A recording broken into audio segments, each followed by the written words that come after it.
A lot of this isn't going to make sense to you, and I'm sorry about that. I'm just going to start at the beginning, with the house.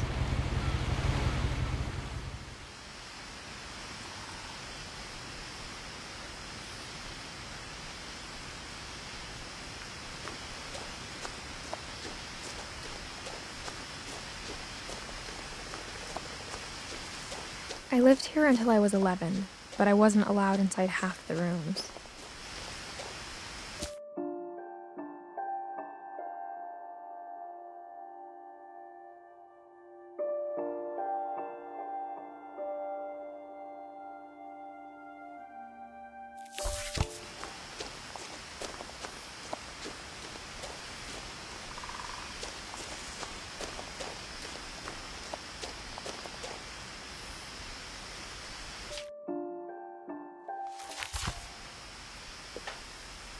Inside the mailbox were bills from 7 years ago, marked urgent, open immediately.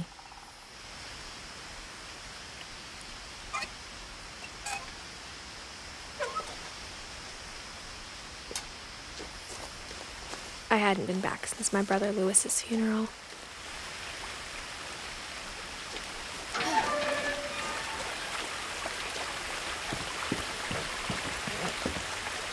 In her will, my mother left me a key, but didn't tell me what it unlocked.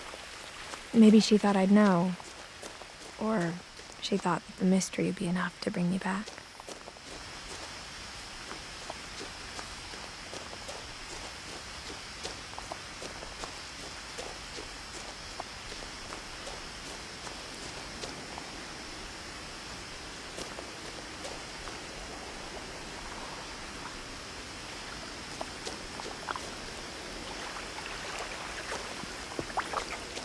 The truth is, even after I inherited the house, I never thought I'd come back to it. But now I had questions about my family that only the house knew the answers to. The woods around the house have always been uncomfortably silent, as if they're about to say something but never do.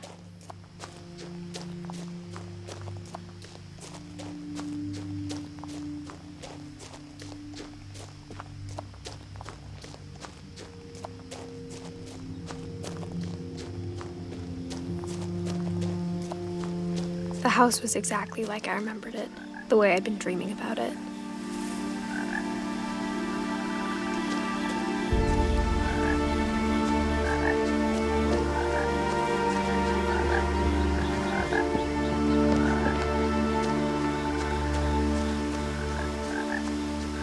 As a child, the house made me uncomfortable in a way I couldn't put into words.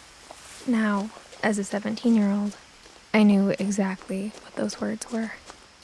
I was afraid of the house.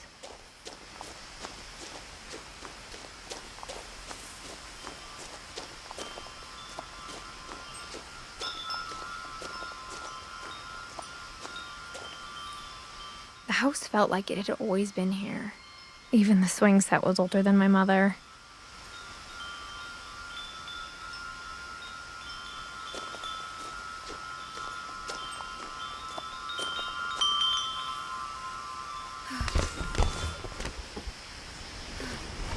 Crawling through the doggy door used to be a lot easier when I was 11.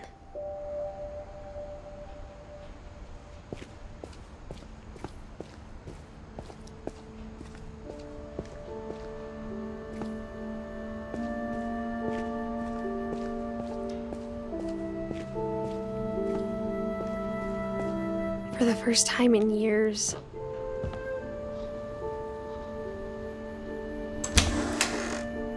I felt like I was home. But instead of a family, there were just memories of one.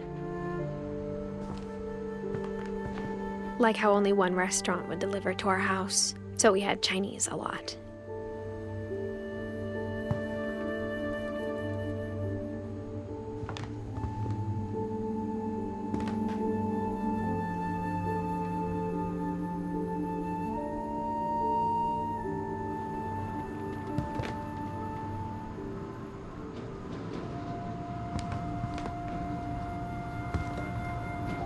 Or how after Louis started working at the cannery, we all got sick of eating salmon.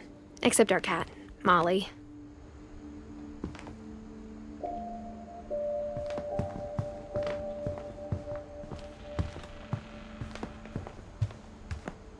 The table was still a wreck from the night we left. It was like a bomb had gone off, killing everyone but sparing the furniture.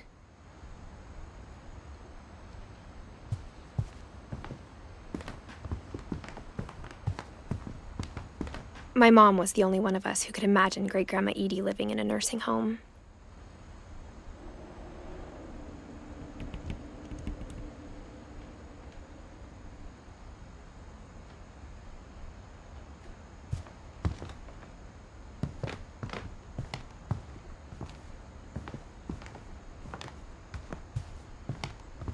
Nothing in the house looked abnormal.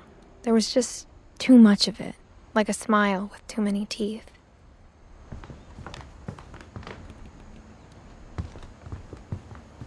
Even the fireplace had a story. Edie told me the bricks came from the original house, after it sank.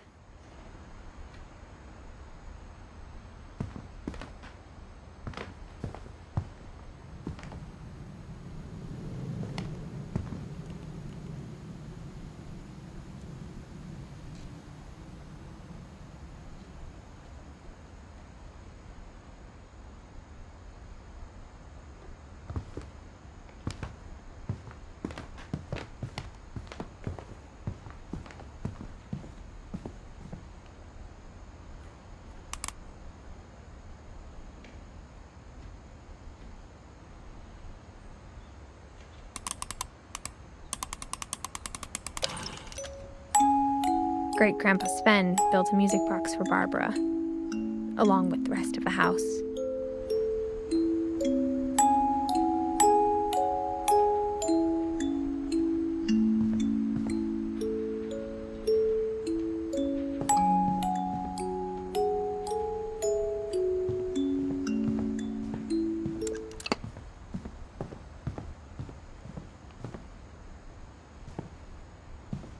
A lot of things got left behind in the whirlwind of that last night.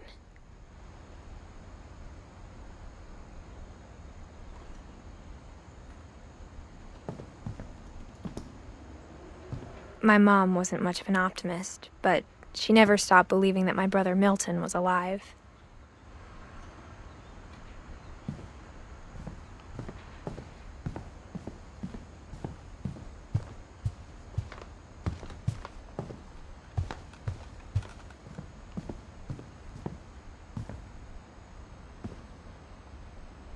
After Milton disappeared, Mom sealed up all the bedrooms. Then Edie retaliated and drilled peepholes.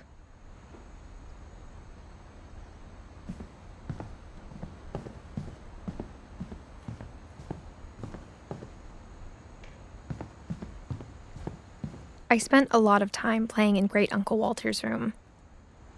I think my mom sometimes regretted not sealing it up.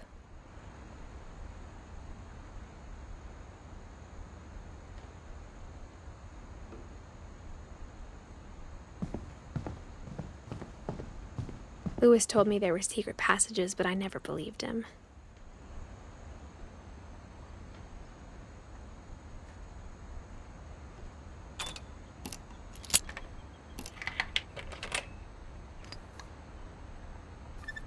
Turns out, my mom was really good at keeping secrets.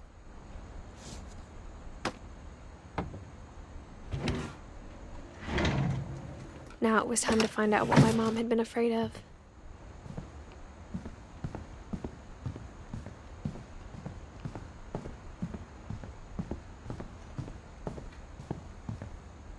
Whenever people ask me about my family, the first thing they always want to know about is Barbara.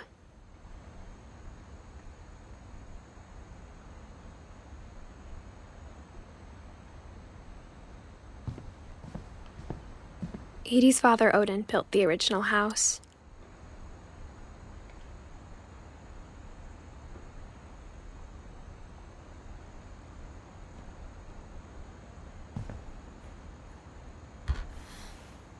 Barbara was a child star for 2 years. until America grew out of it.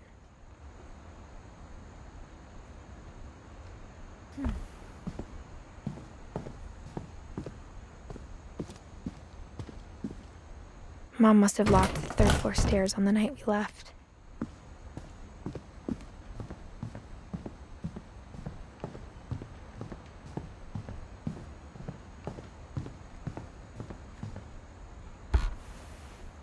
My Grandpa Sam spent 7 years sharing a room with his dead brother, Calvin.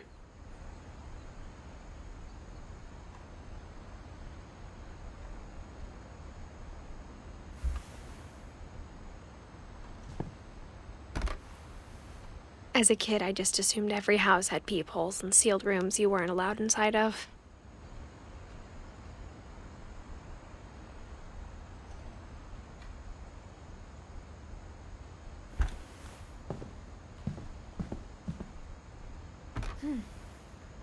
The last time I was in Edith Sr.'s room, I was 10 and she was painting my portrait.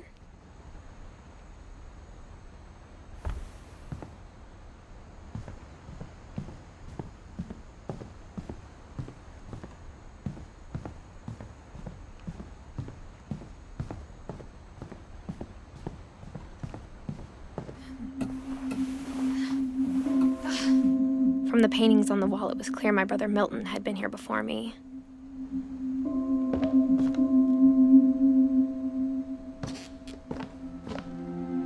Reading this, maybe it sounds like I had a plan, but I had no idea what was behind that door.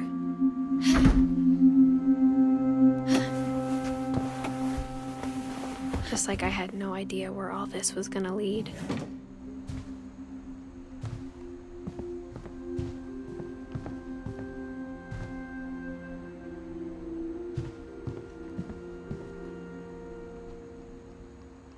I grew up looking at Molly's room through the peephole.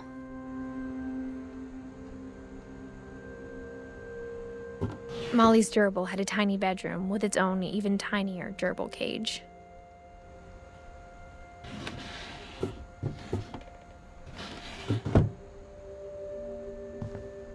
Being inside for the first time, I felt like I'd stepped behind a painting.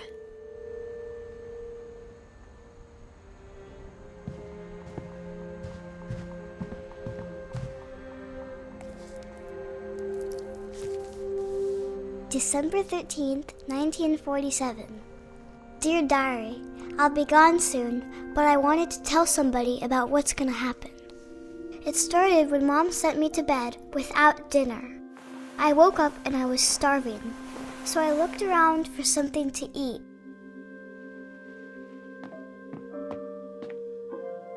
The gerbil food was dry, but I didn't mind it.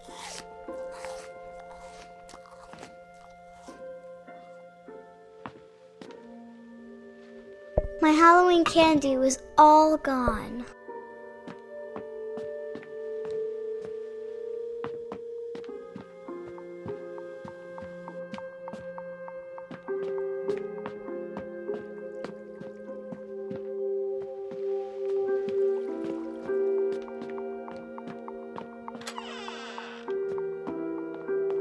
I kept eating and eating.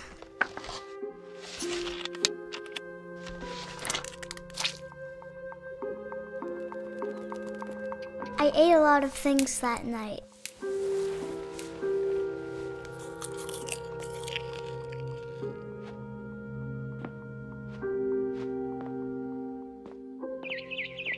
Then I heard chirping outside my window. It was a barn swallow going back to her nest. I reached out for her.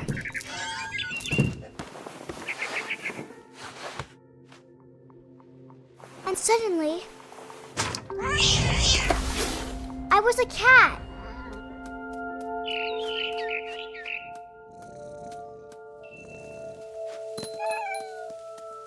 I tried to be quiet, but the bird was really scared.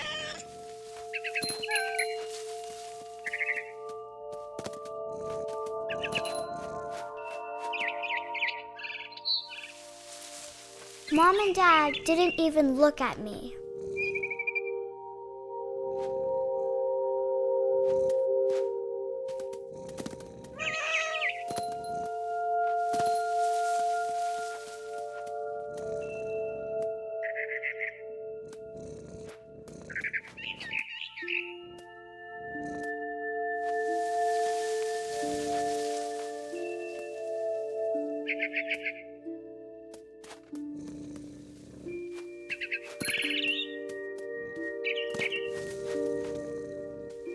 I jumped and I almost got her.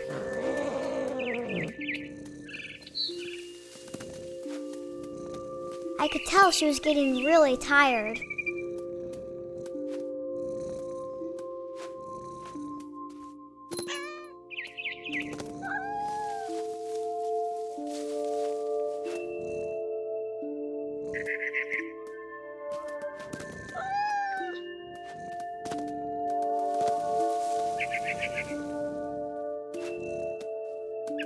Now I was up in the big tree. I promised Dad I wouldn't climb it anymore. All I cared about was eating that mama bird. I gobbled her up. And suddenly, I was an owl. First, all I heard was the wind. Then I heard little teeth nibbling in the grass.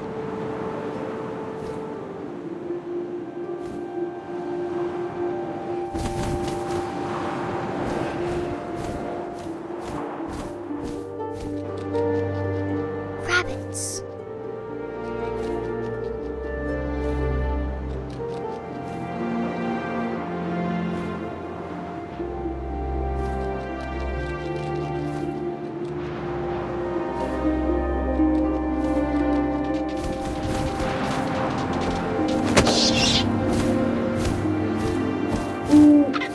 I imagined his face looking up and seeing mine through my talons. I swallowed him up, and I didn't chew one bit. Then I flew off to find something bigger.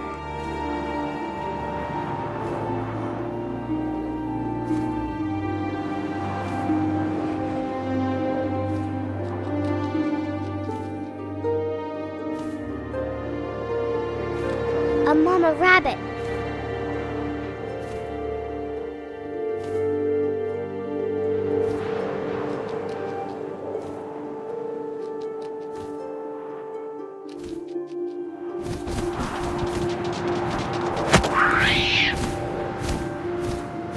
She was almost too big to carry.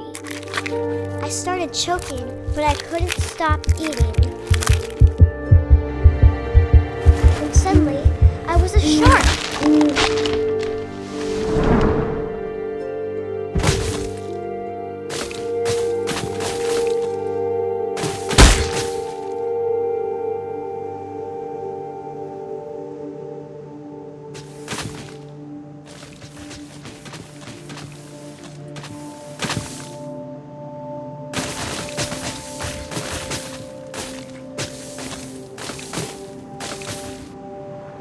I rolled off a cliff and into the ocean. Now, I was hungrier than ever.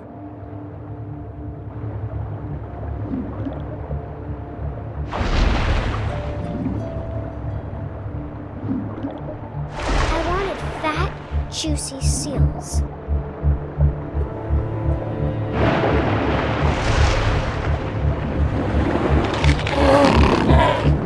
I tore off her flipper, and it tasted really good.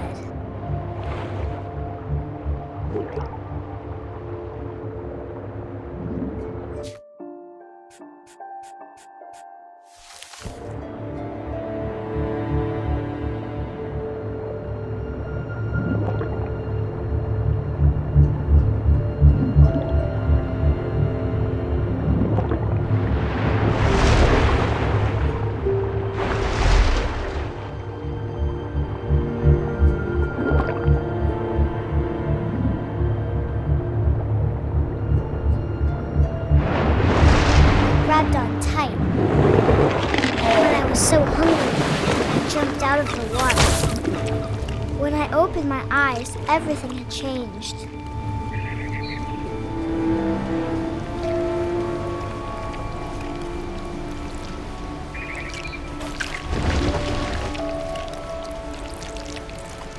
Now I was a monster, and I smelled people everywhere.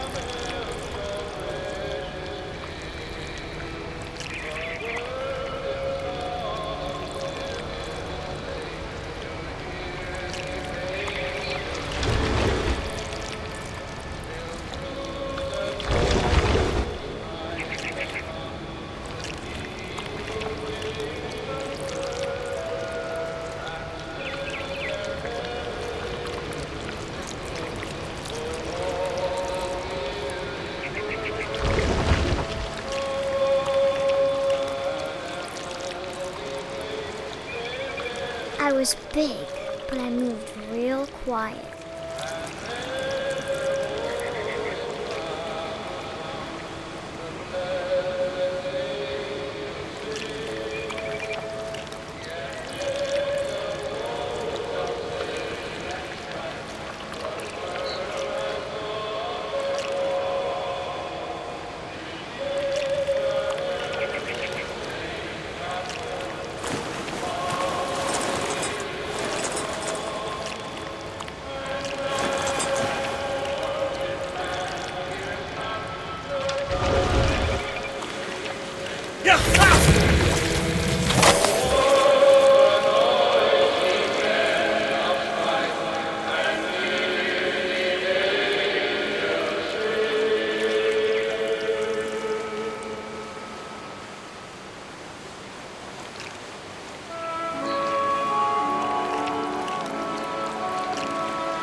I wanted to stop, but also I didn't.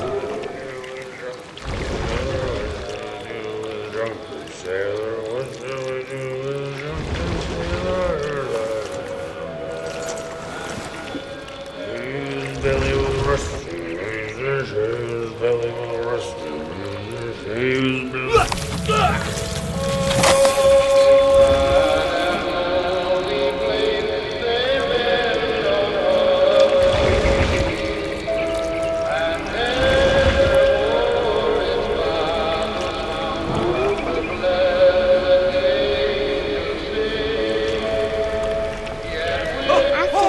Passenger, I was still hungry. And across the water, I smelled something new. Something I had to have, so I swam towards it.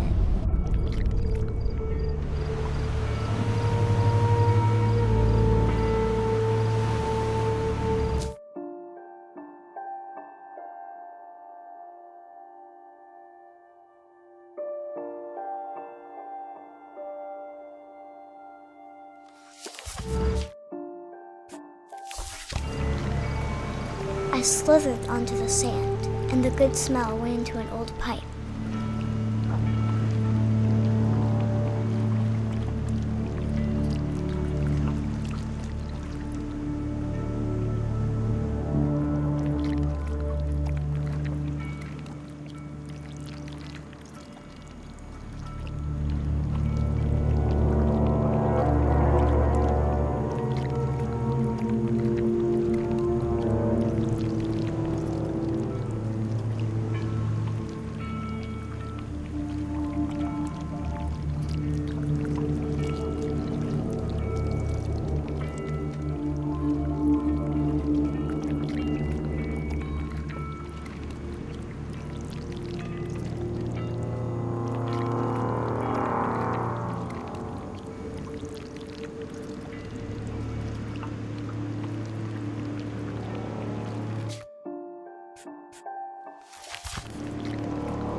I got closer and closer.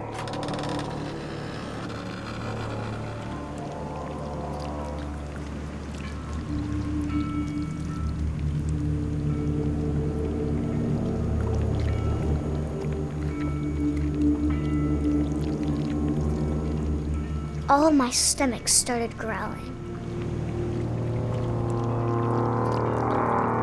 And suddenly, I was me again. I held my breath for a long time, but I couldn't hear anything. I think it's waiting for me to fall asleep. But it's not going to wait much longer. It needs to feed, and we both know I will be delicious.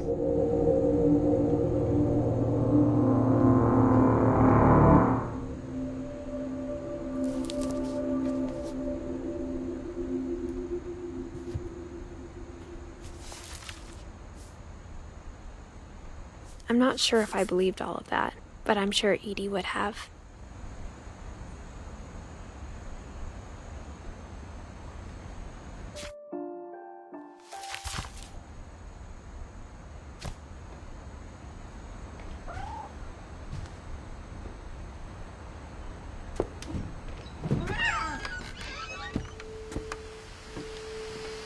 This will be obvious later, but my mom never told me any of these stories. Edie would have, but Mom didn't like bringing up the past. Though, when we adopted a stray kitten, she was the one who named it Molly. I spent a lot of time in Great-Grandma Edie's room.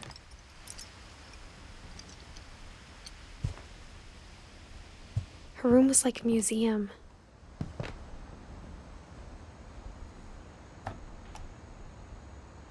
For 500 years, the Finches have been famous throughout Norway for their fortune and misfortune.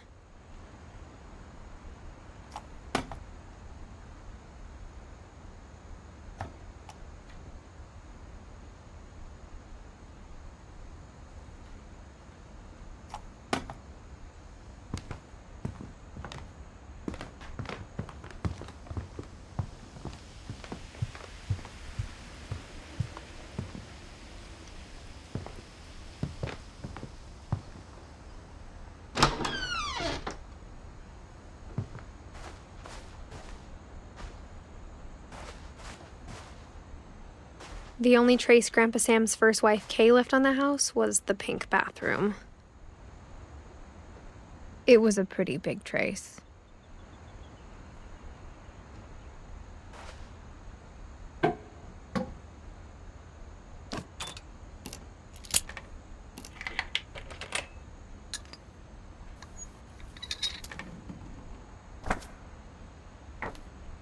There's a secret in this bathroom. It's in the last place you would look. It isn't in the cupboard.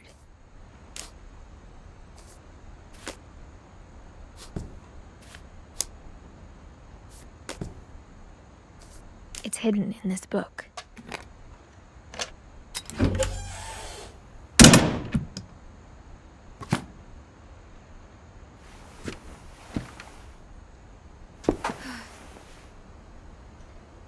Sven gave Sam an old camera he'd refurbished.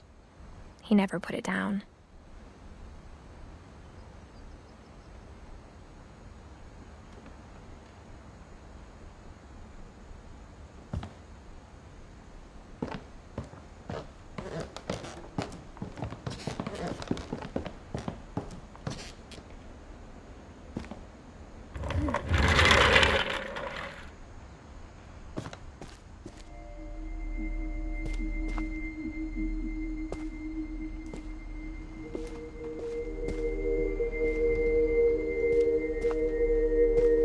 I knew Grandpa Sam had a twin, and that he never talked about him.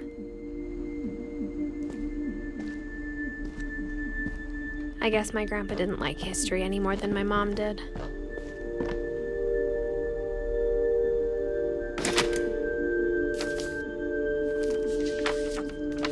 How I Want to Remember My Brother by Sam Finch. The thing I remember is that when he made up his mind, that was it.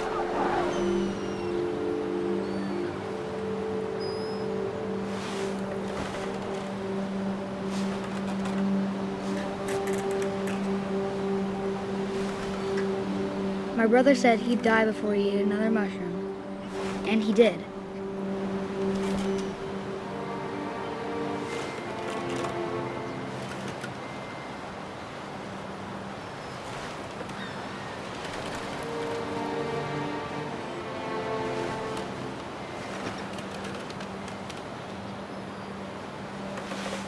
At Barbara's funeral, we swore we'd never be afraid again, and he wasn't.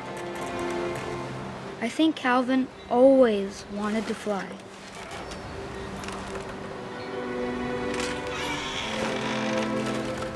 Sam! Calvin! Dinner's ready! Coming! But that day, he finally made up his mind to do it. I told him going around was impossible. Maybe if I hadn't said that.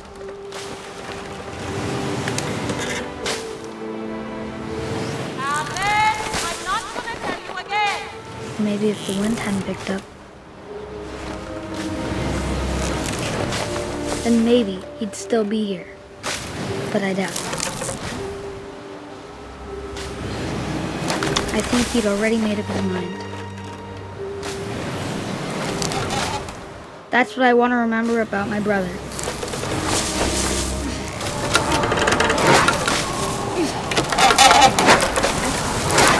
The day he made up his mind to fly. And he did.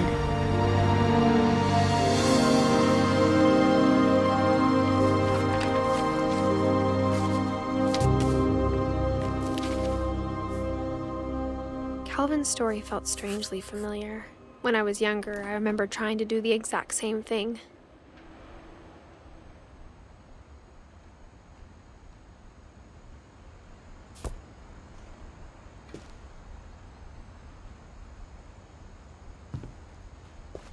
After the funeral, Edie roped off Calvin's half of the room.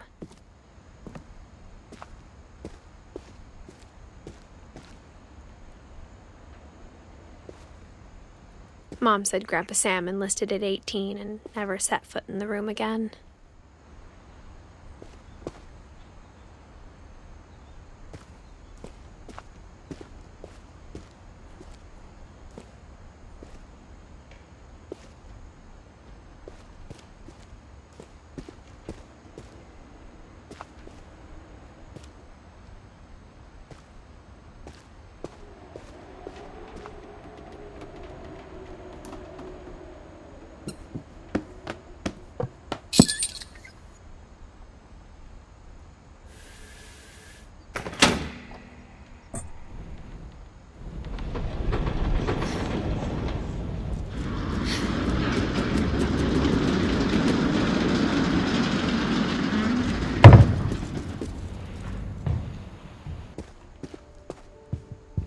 The passages were a pretty tight fit. They'd obviously been built for smaller hands and bellies.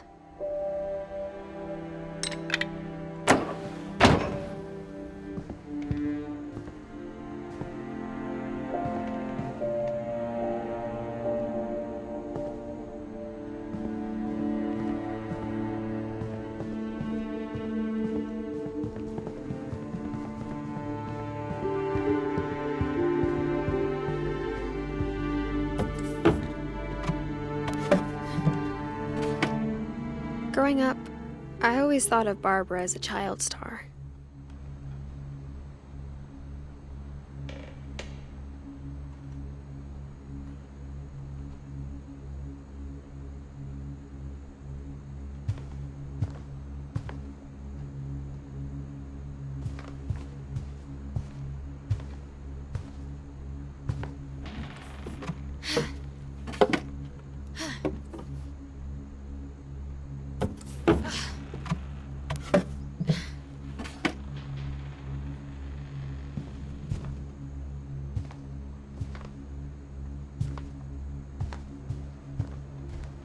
I never thought about how hard it must have been for her afterwards.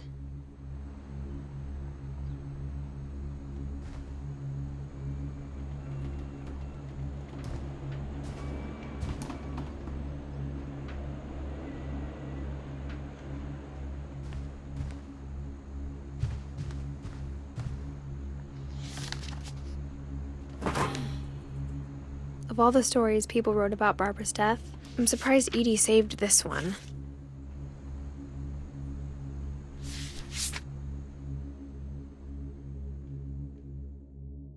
Old Jack here with another ghastly tale inspired by America's most unfortunate family.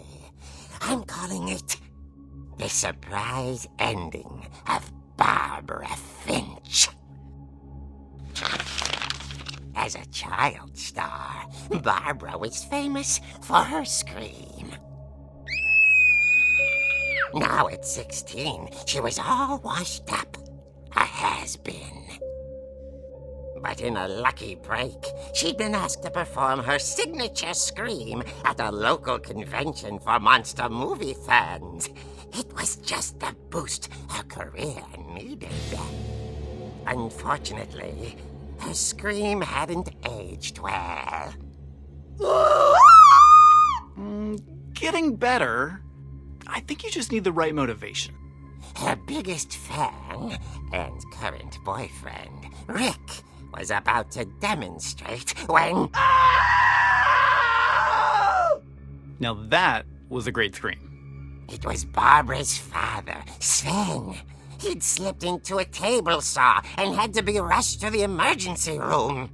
So Barbara got stuck babysitting her youngest brother, Walter. Her convention comeback was cancelled. Okay, I'm hearing frustration, but I'm not hearing terror.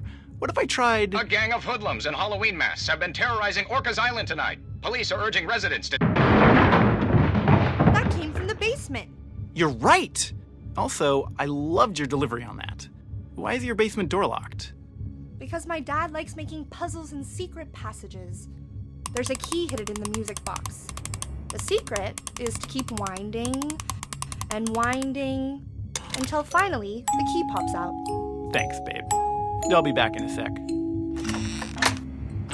20 minutes later, Rick hadn't returned. So Barbara went to look for him, right on cue. She reached for the music box. And as she wound the key, she listened for Rick, but the house was silent.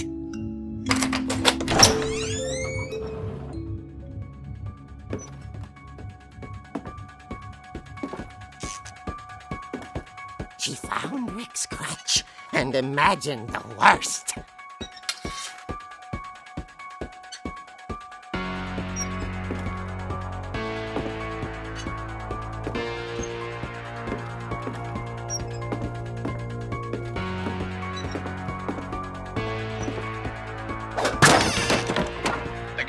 here is the infamous Hookman killer, Dr. Carl Hamill, who impaled and then ate his family 10 years ago tonight.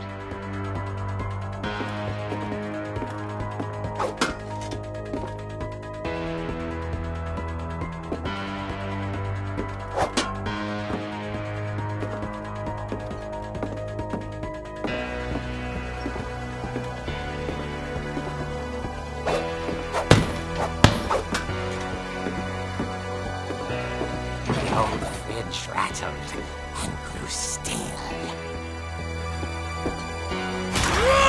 Oh dear!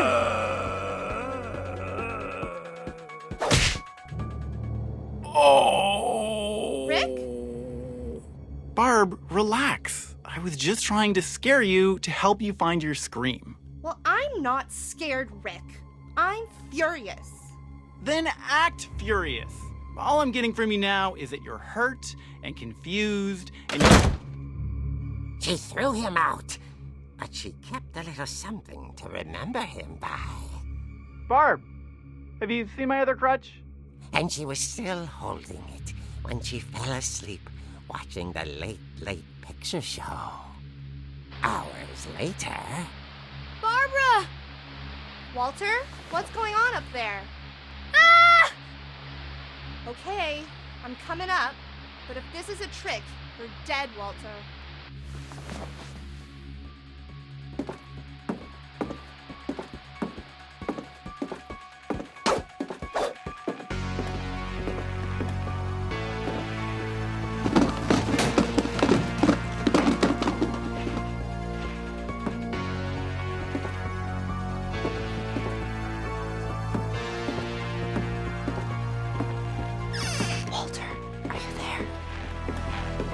Walter had vanished, but his bedside radio was still on. Orcas Island police describe the man as 6 feet tall, with a steel hook for a hand. Residents are urged to lock all doors and windows and notify the police of any suspicious activity. Barbara turned, saw the hookman, and was speechless. He was quite smashing.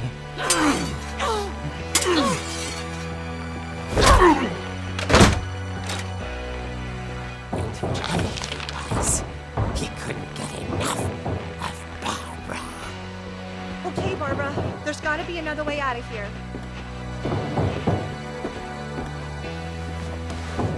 That night, she played her part beautifully.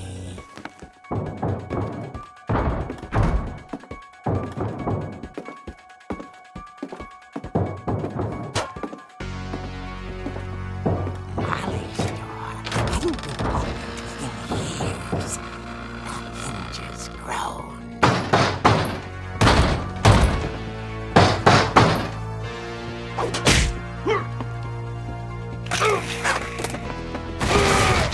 He wasn't moving, but she sensed the story might not be over yet.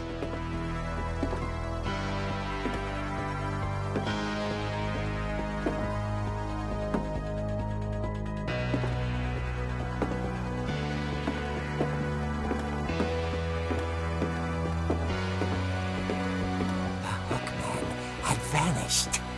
She listened for his breathing, but all she heard was...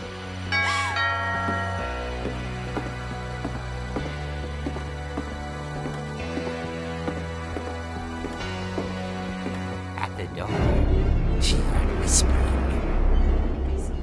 It was coming from inside the house.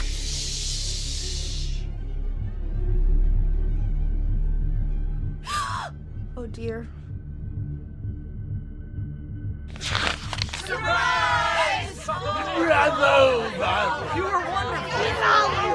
monsters had come to surprise her. For Barbara, it was a dream come true. Then she saw what kind of monsters they were, and she realized what was about to happen. She was going to be famous. And with her final breath, Barbara Finch gave the performance of her life.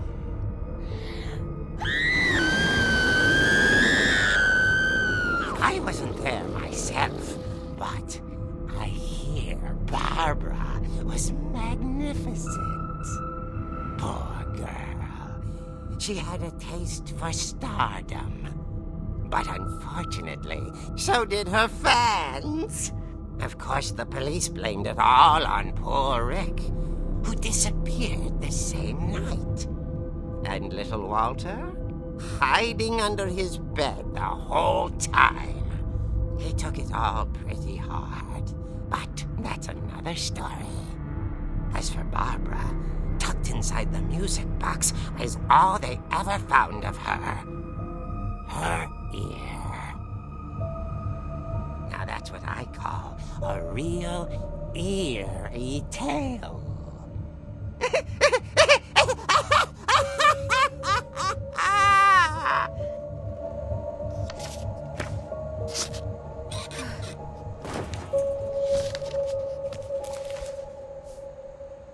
Edie told me all Barbara wanted was to be remembered, as absurd as that comic was. Maybe what Edie saw was a happy ending.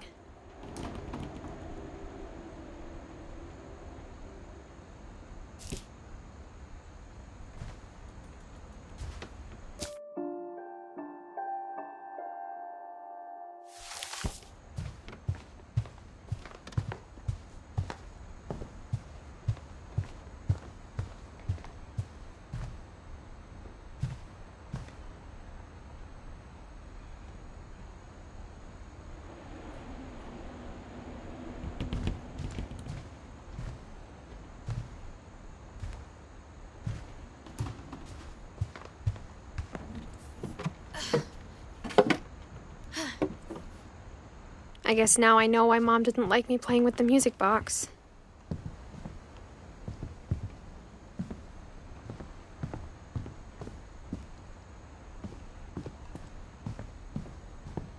It's funny. All those times I played with the music box and never found the basement key.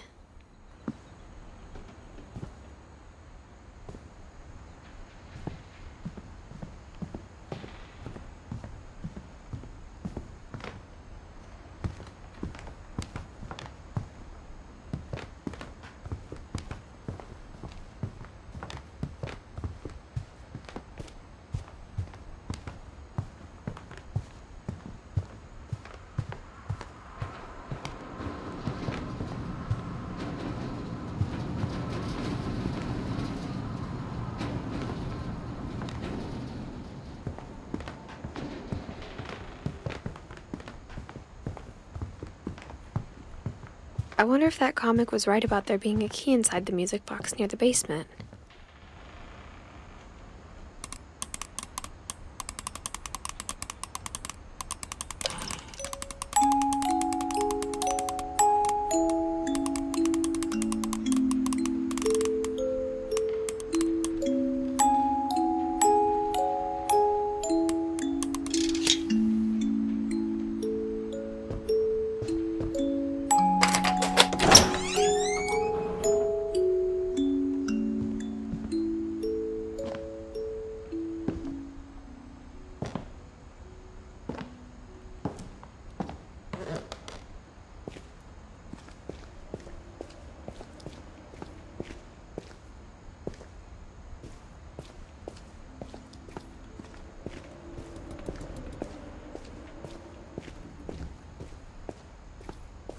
Mom said the basement was off limits, unless I wanted another tetanus shot.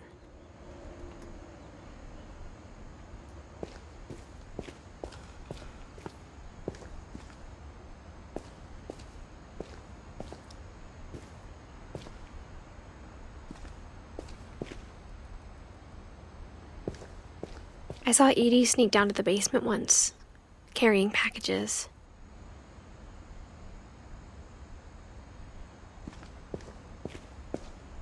I thought maybe she was hiding presents.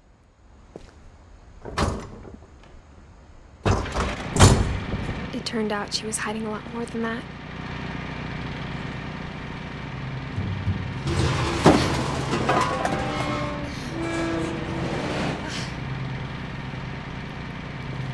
I remember asking Mom once about where Walter had gone.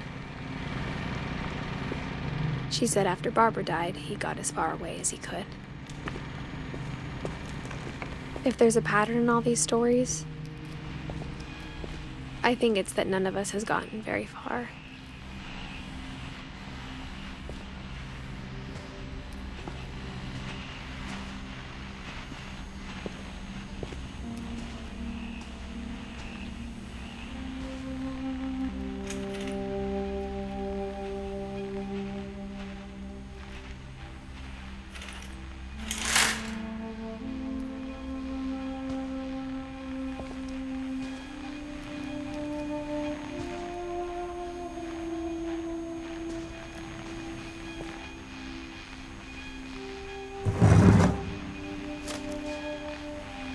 Goodbye, everyone. I can't believe I've been down here for 30 years. On that first day, after the shaking started, I didn't think I'd survive a week.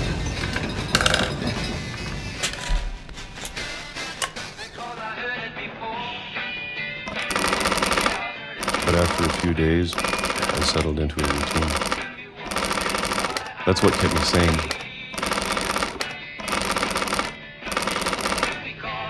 Having a schedule, living for today. I always expected to be dead tomorrow. But if you wait long enough, you get used to anything.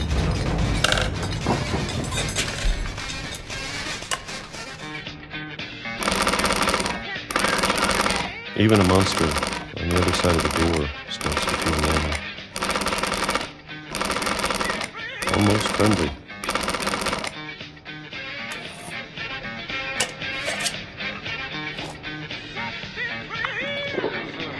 And then one day, everything just stopped. Whatever that thing was, it was gone. Maybe it got tired of waiting. Or maybe I just got tired of being afraid.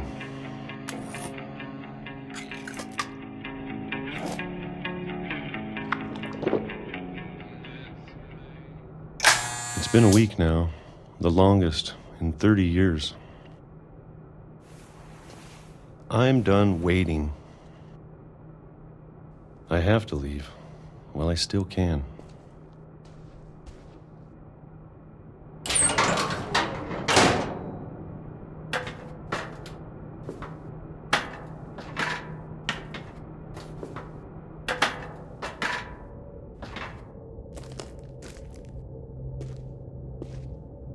I know it's out there, somewhere. Whatever killed Barbara and Molly and Calvin. Maybe this is all a mistake. But I need to stop living the same day, even if it kills me.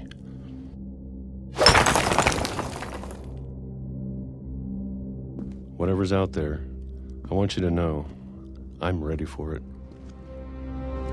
I'm going to appreciate all of it, especially the food. I don't mind if I only have a year left, or a month, or a single week. I'd be happy with one new day. I can already imagine the sun on my face.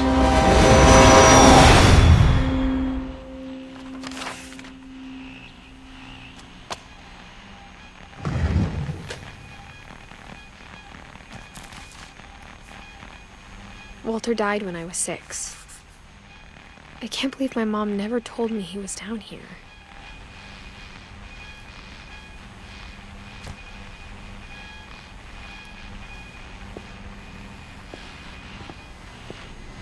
I'm sure my mom was trying to protect me.